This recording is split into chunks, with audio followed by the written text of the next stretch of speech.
Human happiness is founded upon spiritual behavior. Be not troubled because of hardships and ordeals. Turn unto God, bowing in humbleness and praying to Him, while bearing every ordeal, contented under all conditions, and thankful in every difficulty. We must realize that everything which happens is due to some wisdom, and that nothing happens without a reason. Abdul Baha.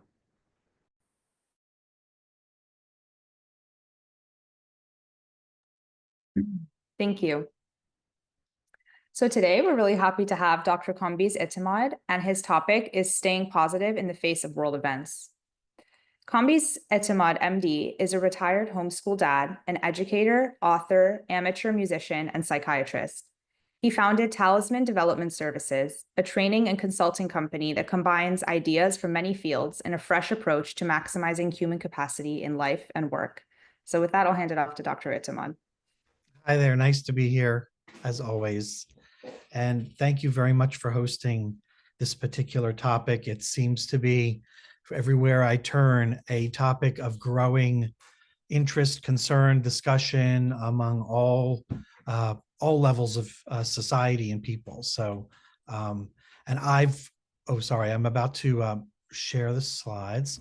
And I've noticed that this program that I'm going to share part of with you today has grown in complexity and size just in the time that I've developed it. It started with one individual asking me to share some thoughts with an interfaith group that she was part of.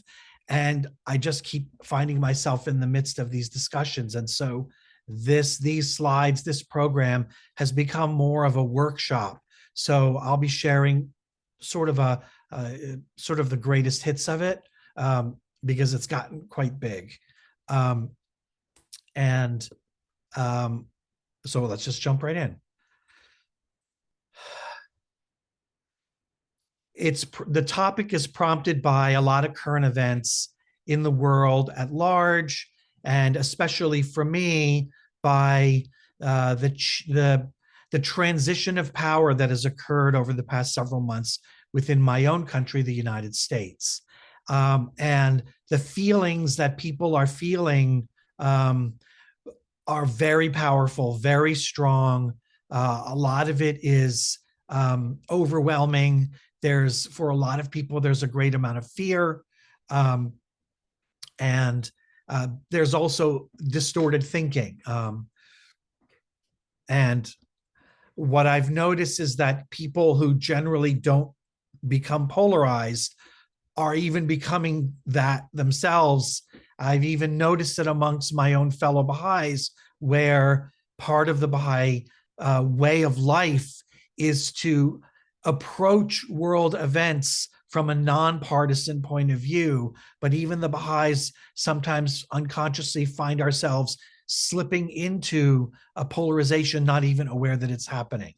And all of this has prompted some reflections and discussions, and particularly my own study of one specific document called The Promise of World Peace, that is part of the Baha'i literature, which I will refer to a lot in this little talk, sometimes called the Peace Statement.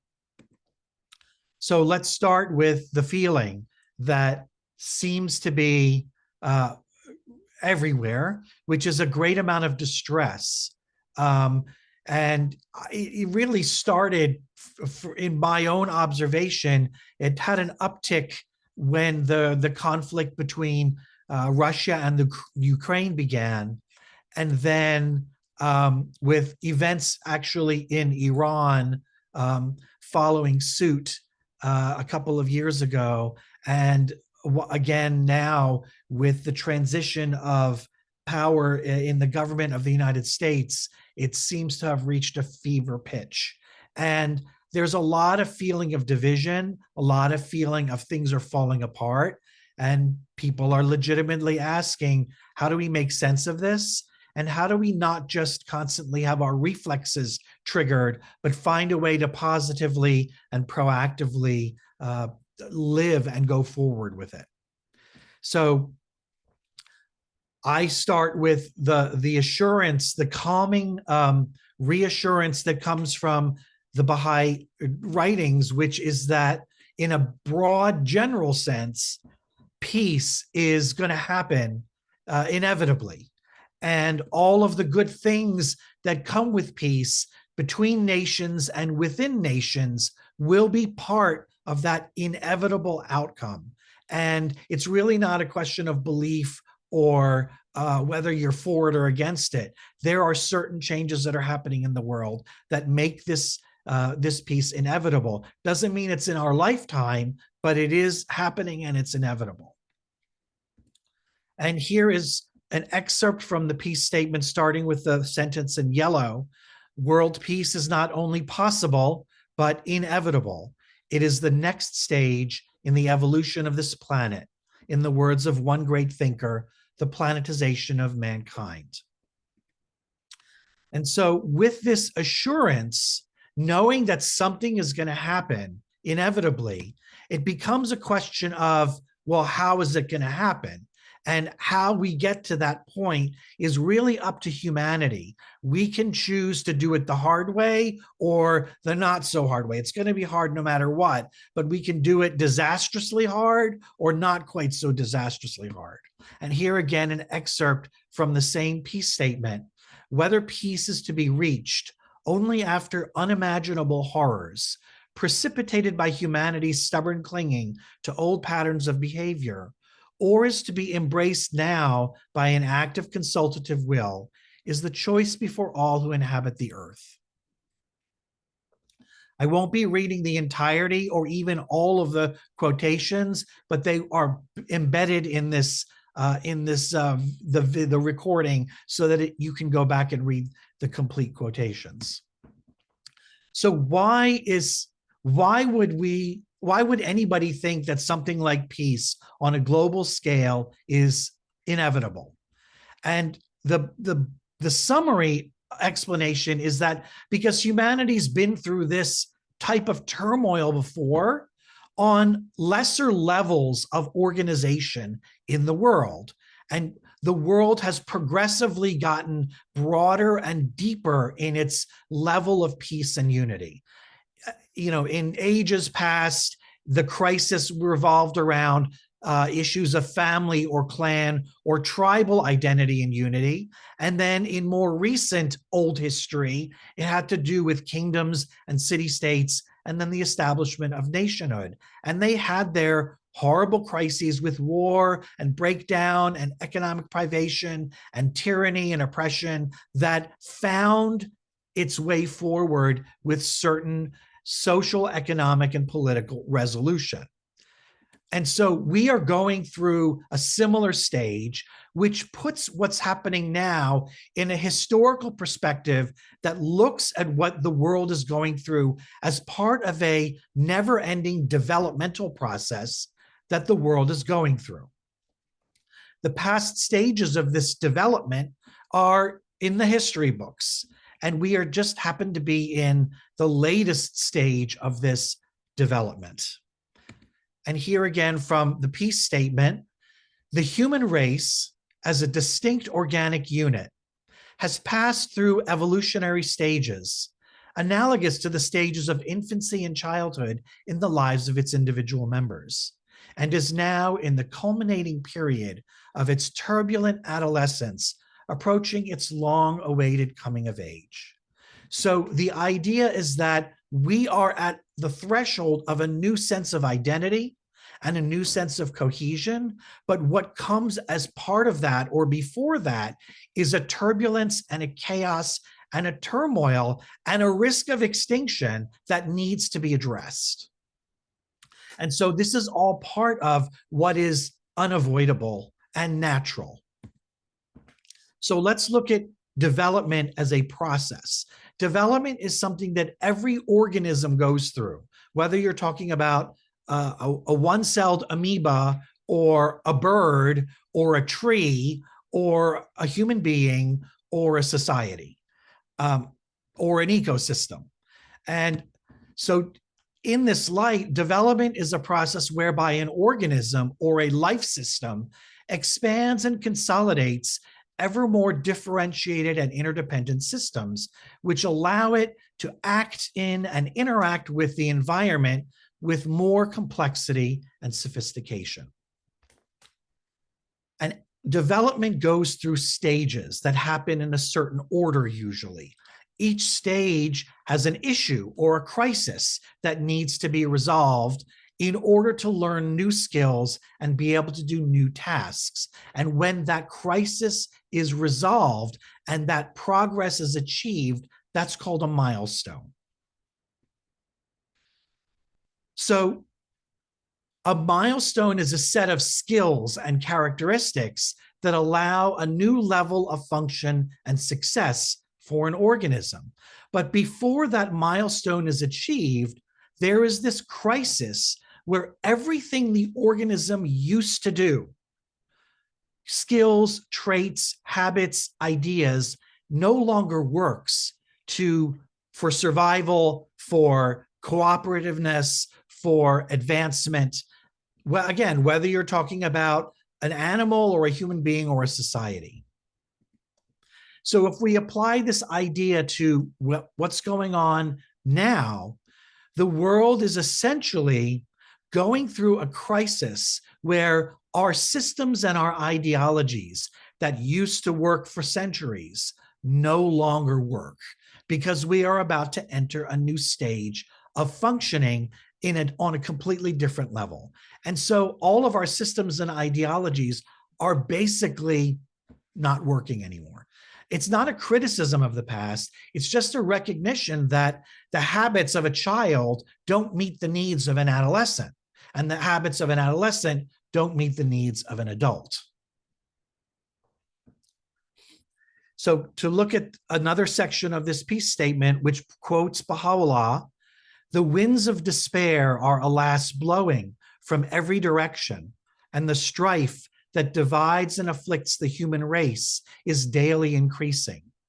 The signs of impending convulsions and chaos can now be discerned inasmuch as the prevailing order appears to be lamentably defective."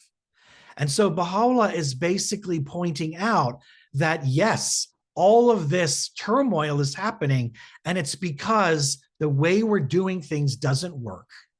And that is explained in the context of, well, of course it doesn't work. We're about to enter a new stage, and we need to find new ways of doing things. So we need to find new forms of political, economic, religious, social, cultural, scientific, and all other types of cultural patterns, systems, ideas, procedures, habits, all of those kinds of things. It all begins with, do we see human nature accurately? And do we actually recognize that, one, we have the capacity to meet this challenge, but two, it means we need to face the darker side of ourselves that is constantly getting in the way. So much of aggression and conflict come to characterize our social, economic, and religious systems that many have succumbed to the view that such behavior is intrinsic to human nature and therefore ineradicable. And as you read through this further, it basically says it's time for us to reevaluate the way we look at things, reevaluate our theories and our models. Capitalism, socialism, Freud, Plato. I mean, really, do they really apply anymore? How much do they apply? Or maybe only pieces of these ideas, from science and philosophy to psychology and health and law and governance. All of these things, our ideals have to be reevaluated. So if we pull all of this together, we see that humanity, the world, has been going through a historical process that is a developmental process for centuries, for millennia. And we have managed various crises in the past and achieved certain milestones in the past. And we've achieved different levels and degrees of peace through the ages. And we happen to be now at a point where we're coming into another one. And if we look at all of these past stages, we can find them in the history books. And where we are now is that our ideologies and our systems are as according to the Baha'i writings, they are lamentably defective. And so our challenge is to find a new way of doing every sphere of human activity. All of our successes and progress in the past gives us enough evidence that the current challenge is actually in our reach to achieve. And in fact, even more so, because you can really not judge how an adolescent is going to become an adult based solely on how they went from infancy to toddlerhood to childhood, etc. It's a clue, but the level of success that is waiting for us is actually unprecedented. So when we look at the world today, and we see these big developmental changes going on in civilization, what do we actually see? According to the Baha'i writings, it is two parallel processes that are going on in the world. One is a process of disintegration where beliefs and ideas and systems and institutions that had been existing for centuries are no longer effective, are falling apart.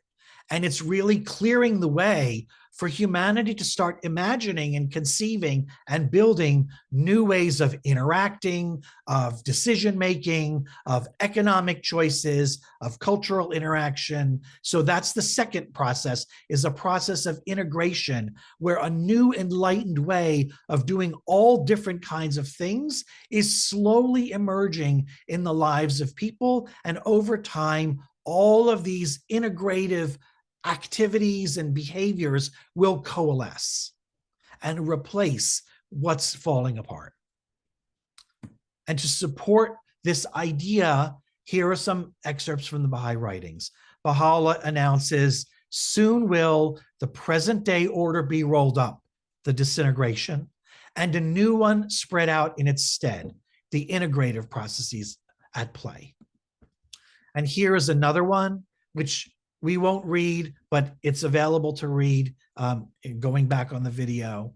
Here is one, the two parallel processes of integration and disintegration.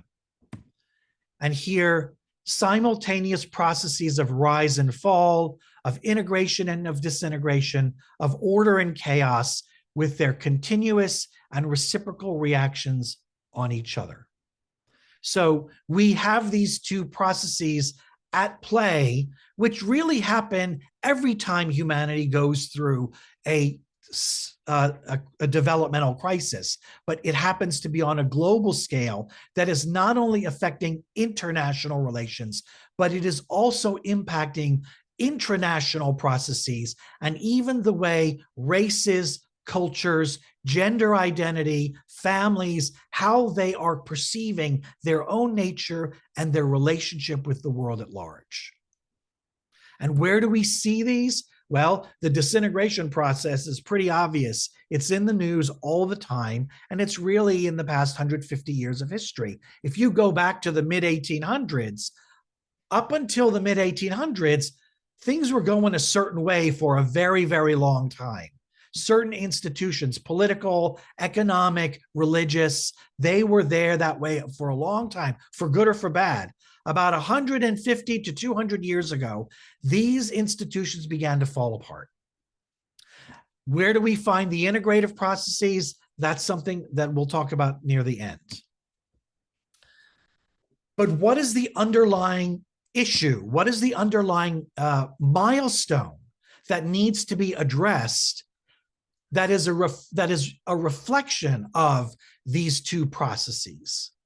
What is, with all of these symptoms, what is the diagnosis of what needs to be remedied? And according to the Baha'i teachings, it's a fundamental disunity on every level of life. Disunity is a danger that the nations and peoples of the earth can no longer endure. The consequences are too terrible to contemplate, too obvious to require any demonstration. and at the bottom, all contemporary forces of change validate this view. This problem of disunity is on every level. Within ourselves, we are at war with ourselves because we don't see human nature in its true perspective. And therefore, we haven't figured out how to manage ourselves, how to bring out our best humanity and not be subject to the reflexes that we get conditioned by in a screwed up world. All the way up to interpersonal relationships, families, workplaces, professional fields, and governments. All of these levels, the problem of disunity is rampant. And it's between, it's a gender issue, it's a racial issue, it's an ethnic issue. From every demographic vantage, disunity is the underlying illness. And so the remedy that is prescribed in the Baha'i teachings is to recognize that unity is in fact the remedy, and that prosperity and progress and peace are impossible if we don't embrace this idea of unity. But unity is not just some vague emotional outburst where you put a flower in someone's rifle and suddenly the world is a great place. First of all, unity is a very sophisticated truth. And it's a reality that we find in biology and in the physical universe as revealed through the sciences. It is a psychosocial reality. It's an ecological reality. It's a philosophical and spiritual reality. And it is slowly becoming an economic and political reality. There is an integratedness that is inescapable. And the more we fight it, the worse things get. We need to recognize the interrelatedness of all things and look at it as an organism where each piece plays a part and is harmonized by a larger purpose. So that reality gets translated into an attitude, a spirit. That is an emotional thing, to feel a certain connectedness. But it starts with the acknowledgement of how reality actually operates. And then it translates into attitudes and the way we live our life and the norms and cultural patterns we slowly start to express in the way we relate with each other. But it goes beyond that. It reaches the point where it changes the way we actually understand and carry out the mechanisms of society, our economic systems, our economic choices, our political processes. And it basically affects the way we understand everything, from human nature to religion, to every field of activity, to even how we understand the divine. And the more we take a look at unity, look at it, understand it, internalize it, and start translating it into the levels of life that are part of our life, unity will show itself as the reality that it is, but it will also start showing itself as new models, new paradigms of how we do different things. And so oneness becomes the overarching animating spirit of unity, because oneness really implies not only is there a coherence and a unifying factor, but it's about harmonizing diversity at the same time. If you look at all the cells in the human body, every cell has certain things that they have in common. And all cells also have aspects of specialization of doing different things, but they are harmonized. That unity and diversity brings a oneness. The other thing is that, again, oneness is not something that will simply come because we want it and we feel it and we sing it in songs and we do that. It requires justice. It requires mechanisms of justice, interpersonal justice, intrapersonal justice, and societal justice.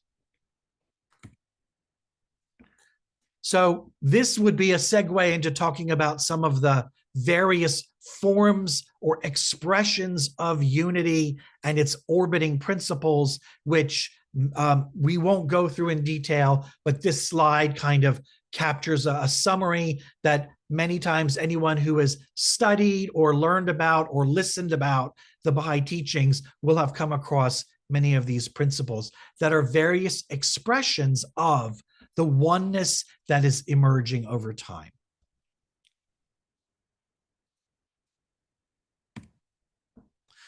What's important here is that this concept, this idea, this reality of oneness, of unity with diversity and justice, it must inform and shape every aspect of life.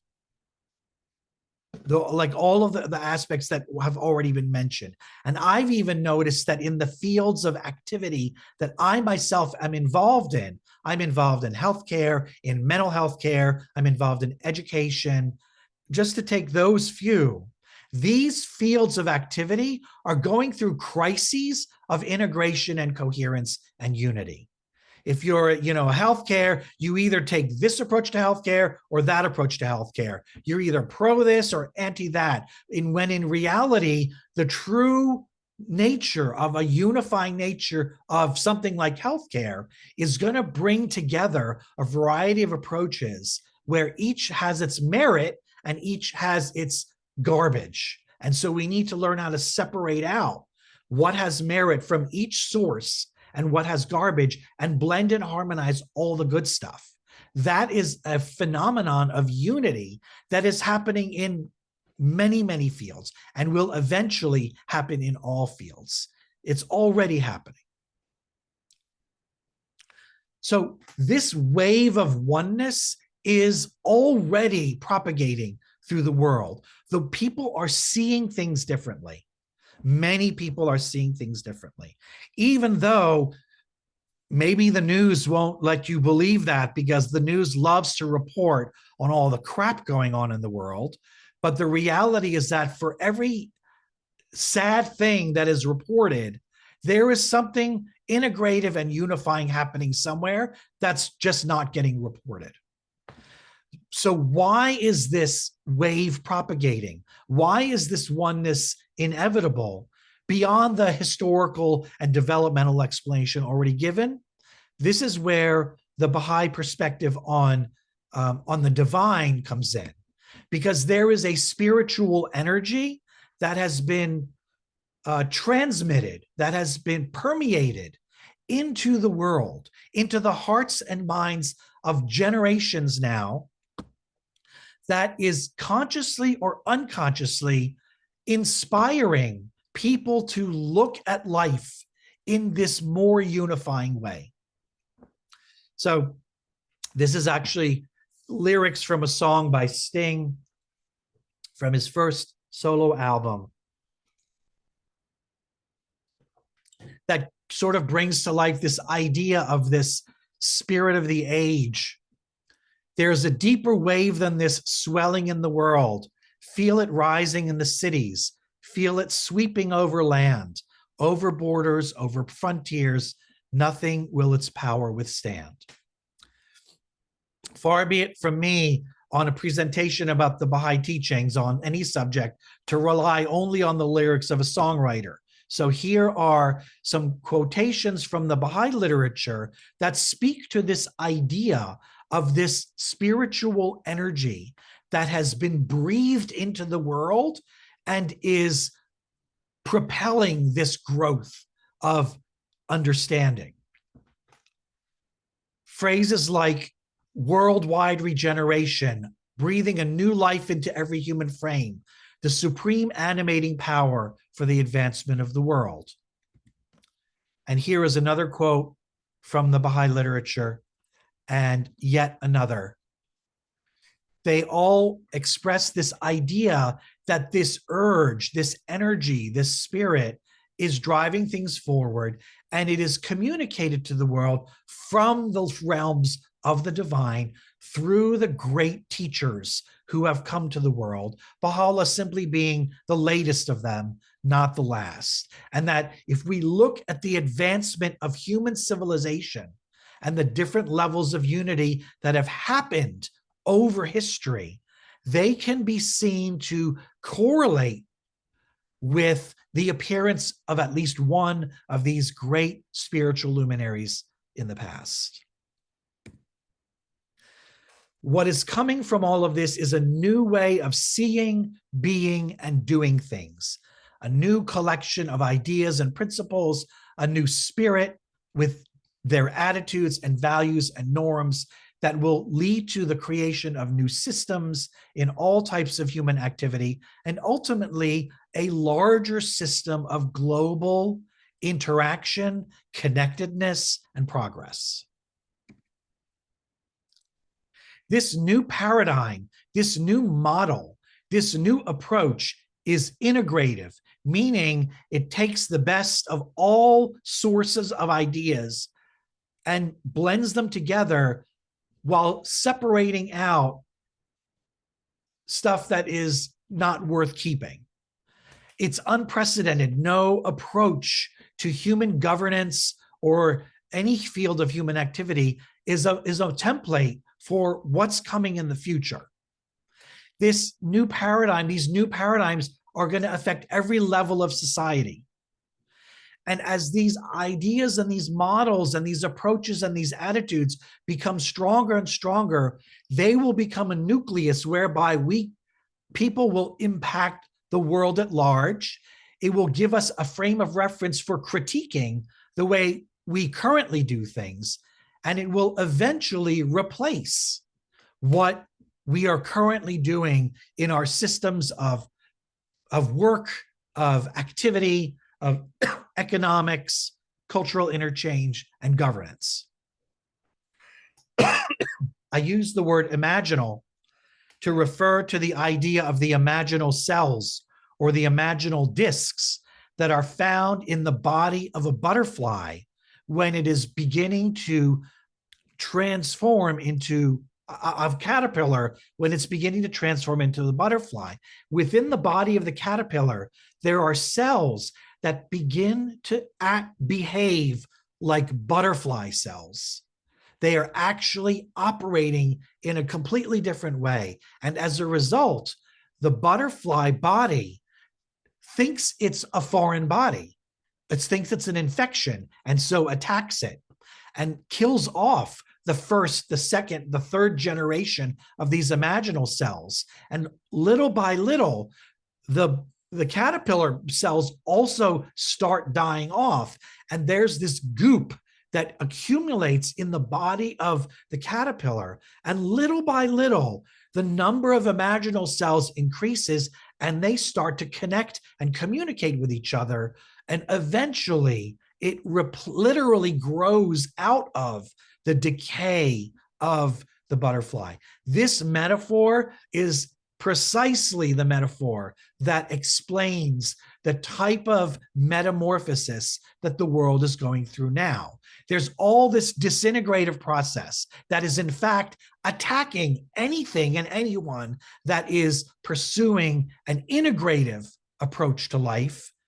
And there will be a lot of fallout. There will be a lot of casualties to this process over the next couple of generations, but it is an inevitable change that's going to happen.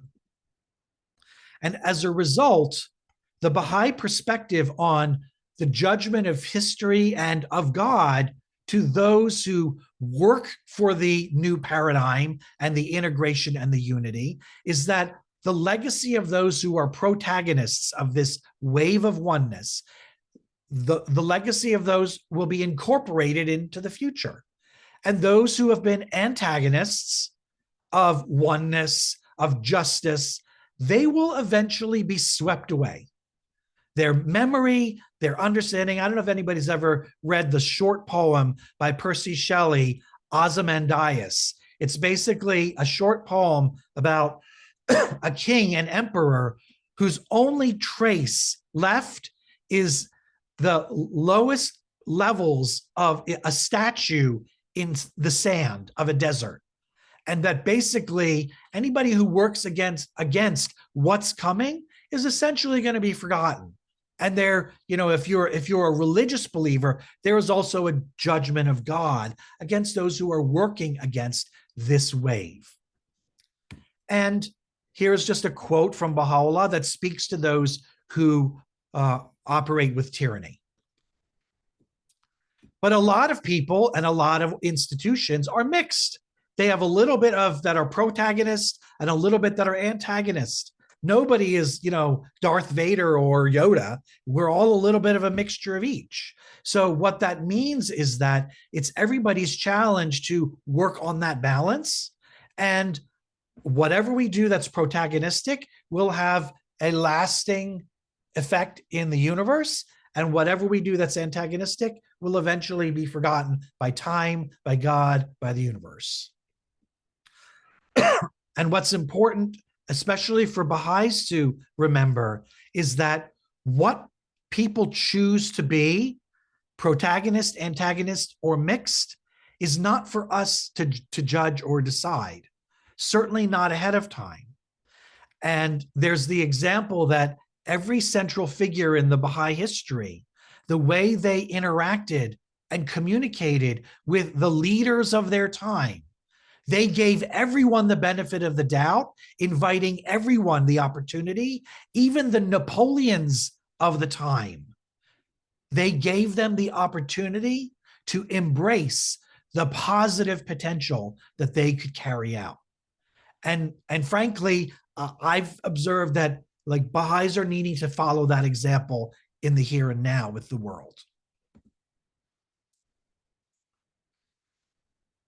Okay, so there's so many quotes that are wonderful, but these next few basically say it's time to call to account all the ideologies that humanity has come up with and see whether or not they are in fact doing good or not. The time has come when those who preach the dogmas of materialism, whether of the East or the West, whether of capitalism or socialism, must give account for the moral stewardship they have presumed to exercise. And here the peace statement quotes something else from the Baha'i writings that I will read because it captures a lot. It captures the idea that this is what an adolescent has to do in its individual life. And therefore, this is what the adolescent humanity must do right now. If long cherished ideals and time-honored institutions, if certain social assumptions and religious formulae have ceased to promote the welfare of the generality of mankind, if they no longer minister to the needs of a continually evolving humanity, let them be swept away and relegated to the limbo of obsolescent and forgotten doctrines.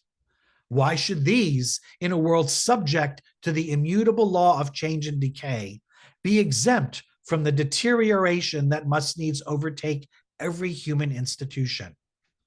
For legal standards, political and economic theories are solely designed to safeguard the interests of humanity as a whole, and not humanity to be crucified for the preservation of the integrity of any particular law or doctrine. So part of human dialogue around the world and in every country must be to challenge whether or not the current ways we do everything really tend to the needs of humanity. Just like an adolescent needs to look at the way he or she has looked at the way they do things, keep the stuff that's working, and put into memory and nostalgia the childhood things that don't work anymore. So I had developed for this workshop 2 areas where we can apply this old and new thinking to. One of them was looking at human nature, but we just don't have time for that. So we're just going to look a little bit at the question of governance. Looking and comparing the old and the new ways of governance. So the new approach to governance that is slowly emerging will be designed in a way to bring out the best of what people are, assuming that it's there. I mean, the assumption is that it is there. And there are many sources to these new ideas for governance. One of them happens to be some of the ideas that are found in the Baha'i administrative order, which is not just a system of a bunch of religionists managing their own faith community. The Baha'i administrative order is actually a new political model. It's what's been called the new polity in the Baha'i literature, that has been called a nucleus of the new order that is emerging. And so there are implications on how it's operating that can be seen as a template for how we might look at how governance in general will evolve in the secular world. So I'm just going to give a few examples. The electoral process in the Baha'i administrative order is without campaigning. If you campaign, if you do anything that even resembles self-promotion, chances are you're not going to get elected when it's time to ballot for one elected post or another. So there is no campaigning, and it's by secret ballot. So that already is an entirely different paradigm. It's based on character and record of service, not based on a bunch of promises that one person makes over another. It's not based on some ridiculous notion that whoever's getting elected is the savior or the demon of the next election cycle. I mean, that's just childish, and we know it now. The decision-making process of governance itself relies on gathering information, identifying principles, and then having vigorous deliberation that operates in a particular way.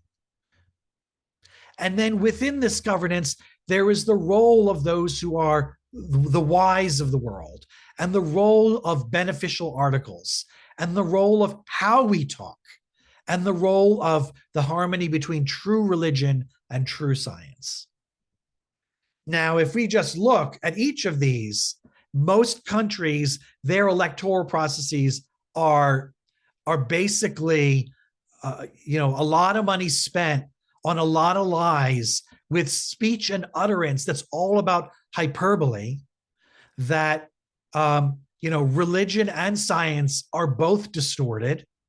And I'll tell you, a lot of things in my country, in the United States, that are made claim in the name of science, it's not about the science. Maybe it's about pseudoscience or the industry of products created by science, but not science itself. So even something like anti-vax and pro-vax, both sides are essentially inaccurate. So there needs to be a different approach to science and a different approach to religion, and how it might identify facts and principles for governance and deliberation. So if we look at this deliberative process in the Baha'i administrative order, the idea that there needs to be a clash of opinions, not a packaging of platforms that then duke it out. There needs to be a variety of opinions that clash so that something new will emerge. That is not how most governance works. And there is no partisanship in the process. And you only consult and decide on one matter at a time. You don't try to add on other things to what you're deciding about now.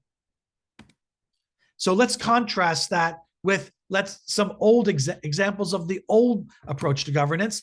And because I'm an American, I'll pick the American political system as an example. And here are some of the hallmarks of the American political system. It's wildly partisan, and it's gotten worse. Special interests are influencing behind closed doors and out in the open the decisions of decision makers. The campaigning is out of control. The degree of partisanship and special interest that infects the legislative, executive, and judiciary now is terrible. The idea that there are riders where you're trying to pass a law about subject A, And this whole group of people will say, well, we'll vote yes for it, but that means you need to approve this little idea for subject X. And so you sort of like piggyback other issues on. And as a result, all kinds of ridiculous decisions are made just in the name of compromise rather than a name of true deliberation. The media is utterly infected at this point. We've already talked about science and religion. So these are just a picture of where the American political system is compared to where the world is ultimately going to go.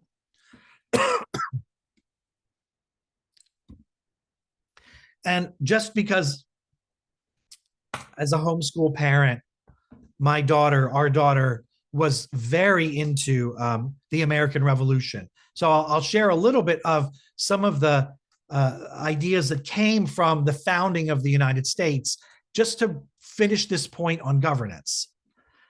If you look at the Declaration of Independence, which is the formative document written by Thomas Jefferson and a few others, one of the primary points in that document is that the people have a right to reconstitute their government when the current form no longer meets the needs of the people. Then you take a letter that Thomas Jefferson wrote when he was ambassador to France. He wrote it to James Madison, who was participating in the ratification of the Constitution. Thomas Jefferson's idea was that the time that it takes for half of the adult population to die off, that is the lifetime of any particular version of a constitution. And so in the half-life of an adult, of the adult population, by the end of that half-life, there should be a reconstituted constitution, whether it's through amendment or other means. So the idea is that there need to be cycles of reconstitution. Then you take, for example, George Washington's farewell address when he finished his second term as president. They wanted him to be a third-term president. In fact, before they had the Constitution, they actually wanted him to be king, which of course he refused. But in his farewell address, he warned the American people and the political machinery of several dangers. One, he warned not only of the formation of parties, but of the party attitude, the party energy that ultimately leads to despotism. And he also warned against special interests. And so if you look at some of these founding documents, founding statements, and these are only a few, what I came up with is that the United States as a country is due for some reconstitution, perhaps to end parties, because parties are really destroying the governance of this country. It's not that something's wrong with the Republicans and let's all lean toward the Dems, because the Dems are doing some pretty bad stuff too. Like both sides do it, and special interests and different electoral rules.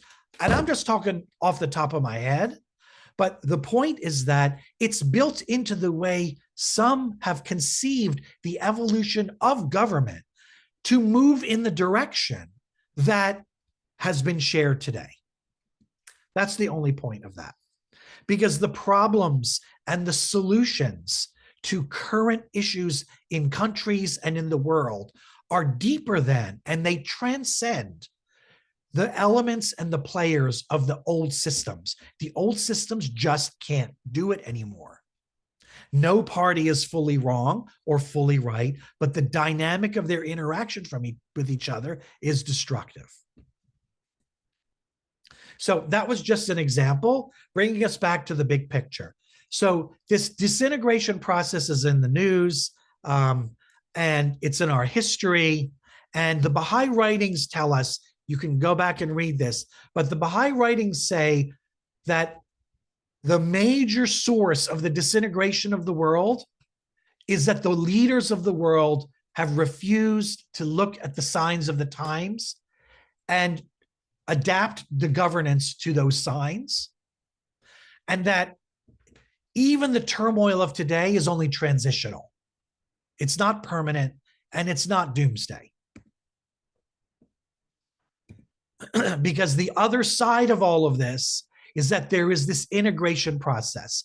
The problem is that it's not in the news. It's not catchy. It's not sensational. It's not sexy. So people don't talk about it, but it's out there. There are integrators out there, and we need to make the effort to look for them, to see them, to engage with them, because there are bits of this larger approach to things happening everywhere.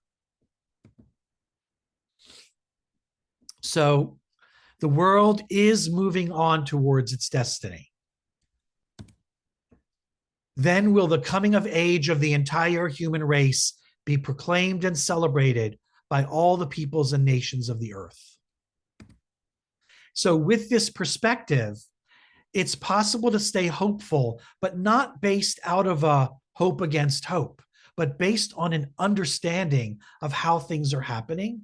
It doesn't mean that things are going to get wonderful and, pie in the sky even in our lifetimes, but it might enable us to maintain a certain level of mental health so we can stay in positive forward motion. And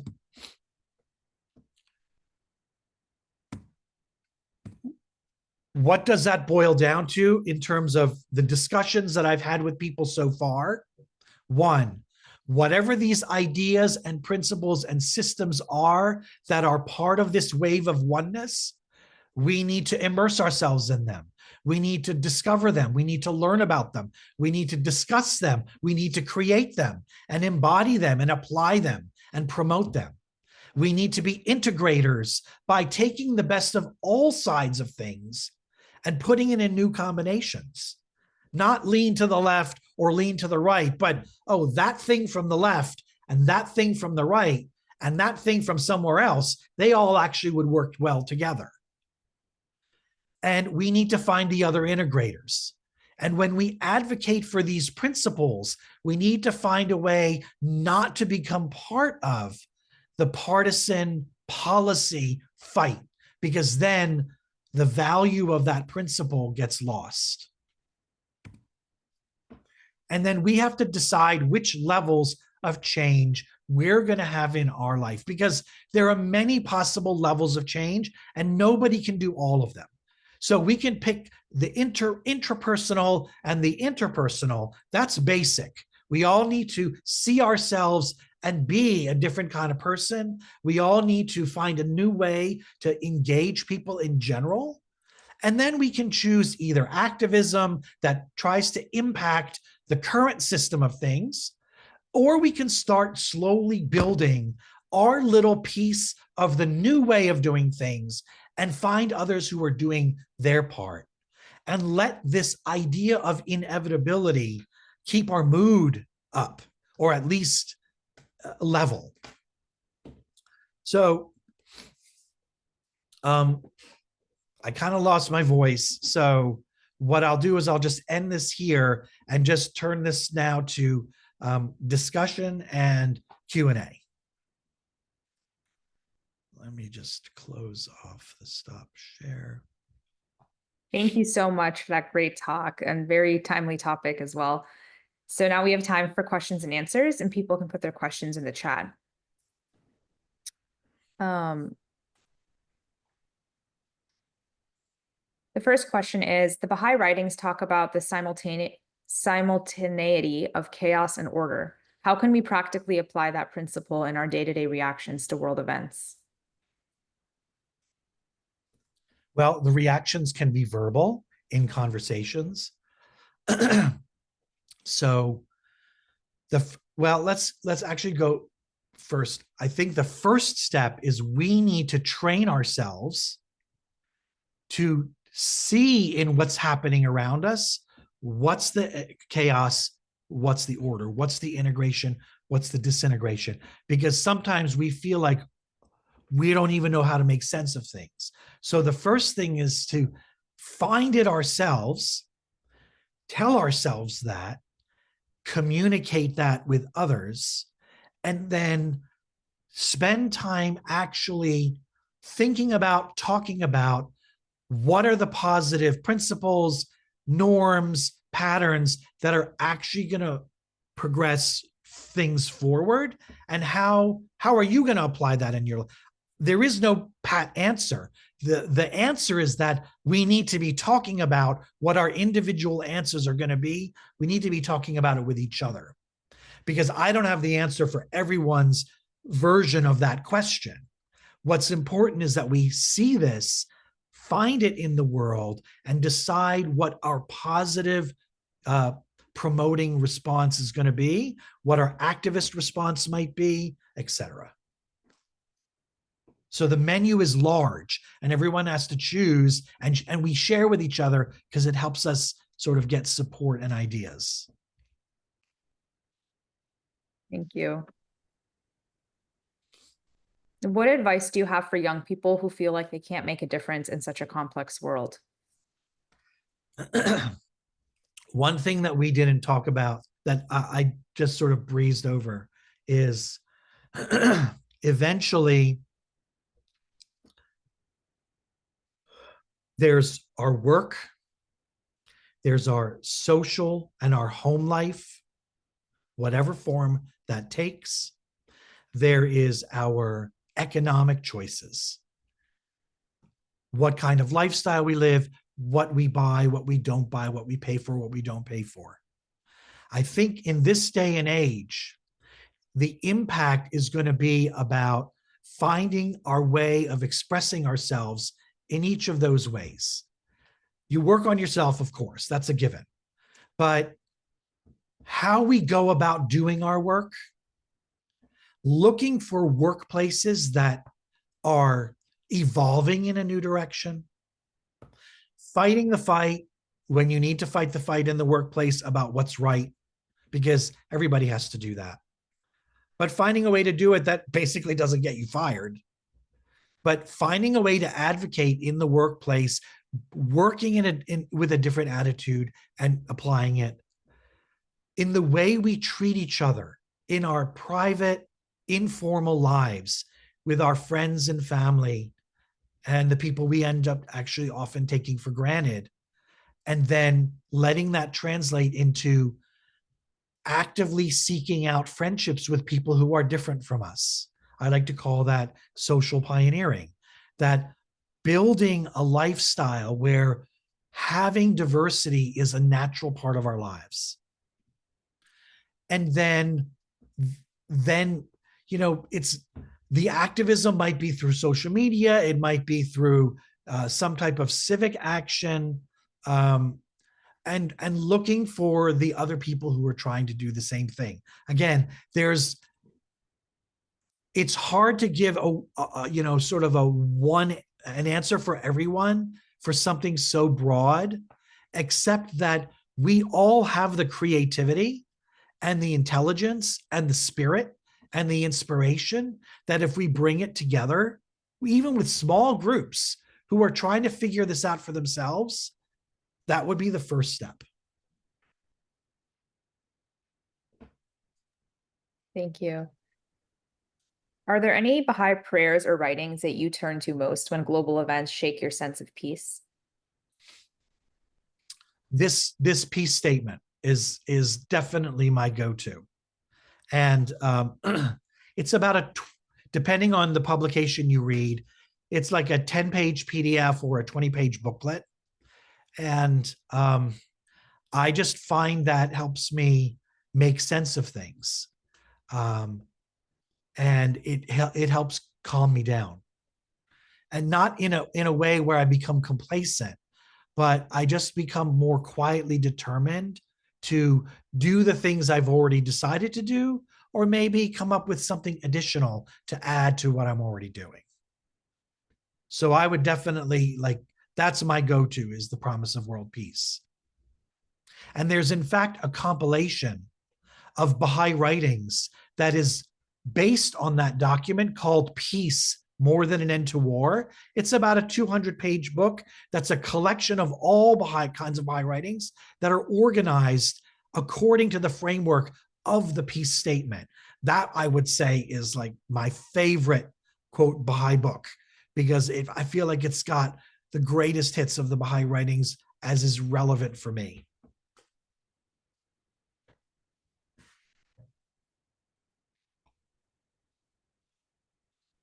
How do we balance staying positive with staying informed, especially when the news often feels overwhelming?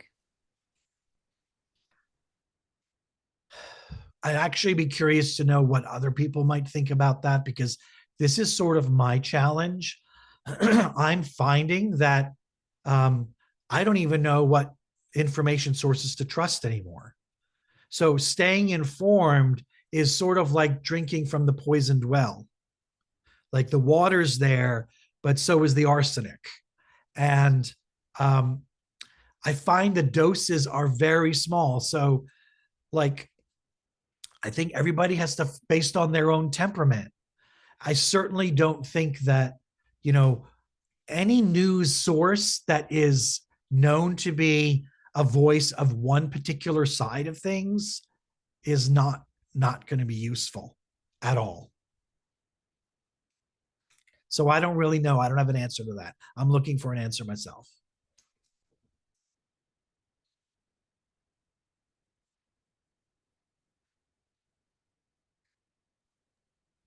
Thank you. I think we will end it there. Okay. So thank you so much again for your talk and for answering our questions. You bet. Take care. Thank you. And happy Passover, happy Easter, and happy Rezvan to whoever it applies to. Yes, definitely. It's an exciting time for everyone. Yes. And our speaker next week will be Mr. Hajir Muqaddam, and his topic is why atheism/agnosticism is closer to the truth than traditional religion. So again, these talks are every Saturday at noon Eastern time, and I'll put the link to our YouTube channel and our mailing list in the chat. Thank you, everyone. Hope you have a good week and see you next week. Bye.